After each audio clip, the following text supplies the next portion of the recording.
తిత్లీ తుఫాన్ అప్పుడు కూడా వరద బాధితుల్ని అలాగే పంట నష్టపోయినటువంటి రైతుల్ని కూడా ఆదుకున్నటువంటి ప్రభుత్వం మన ప్రభుత్వం అని చెప్పేసి చంద్రబాబు నాయుడు చెప్పడం జరిగింది. మరోపక్క కొల్లేరు అవ్వచ్చు, ఉప్పుటేరు అవ్వచ్చు, ఆ యొక్క వరద బాధితులకి ఏ విధంగా సహాయ సహకారాలు అందించాము, మరోపక్క వాళ్ళకి అందాల్సినటువంటి నష్టపరిహారం ఏంటి, వాటన్నిటిపై కూడా కొంచెం సమీక్షా సమావేశం నిర్వహించడం జరిగింది.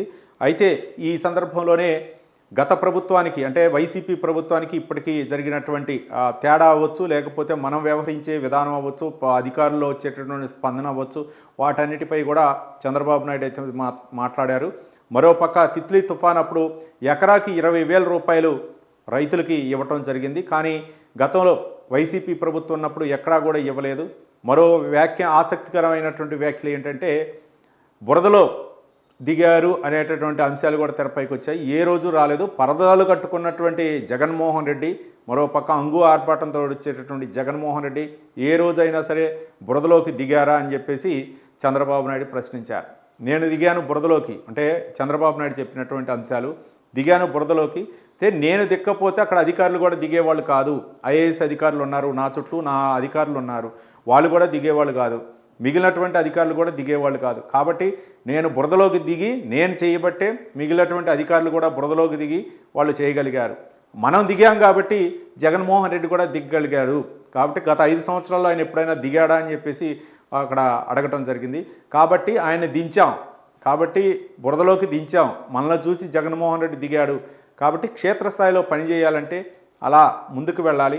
మరోపక్క అక్కడ వెళ్ళి నేను పని చేయలేకపోతే అధికార యంత్రాంగం కూడా పైనుండే చూసేటటువంటి పరిస్థితి ఉంటుంది. కాబట్టి క్షేత్రస్థాయిలో వెళ్ళి వాళ్ళ యొక్క అంటే ప్రొక్లైన్ ఎక్కడం కానీ, లేకపోతే ఆ పవర్ బోట్లు ఎక్కడం కానీ, మరోపక్క ప్రజలకి అందుతున్నాయా అందట్లేదా ఈ యొక్క సమీక్షా సమావేశాలు నిర్వహించి వాళ్ళకి ఎప్పటికప్పుడు కనెక్ట్ చేయటం, మరోపక్క అధికారులను ఇన్వాల్వ్ చేయటం, ఇక్కడ కనుక ఆహారం కొరత ఇబ్బందిగా ఉంటే హోటల్ నుంచి తెప్పించేటటువంటి మార్గం చేయటం, హోటల్ యాజమాన్యాలతో మాట్లాడటం, అంటే ఎక్కడ ఏ సమస్య ద్వారా మనం ఆ సమస్యను అధిగమించవచ్చు, ఆ సమస్యను పరిష్కారానికి మార్గాలు ఏంటని ఆ విధంగా రివ్యూలు చేసి ఆ యొక్క సమస్యను అయితే అధిగమించగలిగాం. వరద బాధితులకైతే మాత్రం సంపూర్ణంగా శభాష్ అనిపించే విధంగా మనం పనిచేయగలిగాం. ఇప్పుడు అందరూ కూడా చాలా సేఫ్ సైడ్ ఉన్నారు. ముఖ్యంగా ప్రాణ నష్టాన్ని నివారించాం.